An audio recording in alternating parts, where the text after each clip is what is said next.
కథ అత్తగారి తెలివి. రచన శ్రీమతి కస్తూరి ప్రసాద్. కలం పేరు రాధిక. హనుమాయమ్మకు 2 కొడుకులు, 1 కూతురు. ముగ్గురికి పెళ్లిళ్ళైపోయాయి. కూతురు వింజ అప్పుడప్పుడు వస్తూ ఉంటుంది.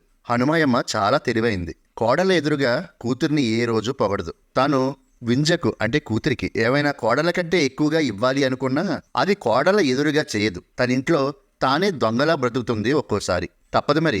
లౌక్యం ప్రదర్శించకపోతే కోడళ్ళు తమ భర్తలతో మీ అమ్మకు వింజంటేనే ఇష్టం, కొడుకులన్నా కోడలన్నా అంత ఇష్టం లేదు అని చెప్పి వారి మనసుల్లో అసూయ రేకెత్తించి తనకు దూరం చేస్తారని ఆమె భయం.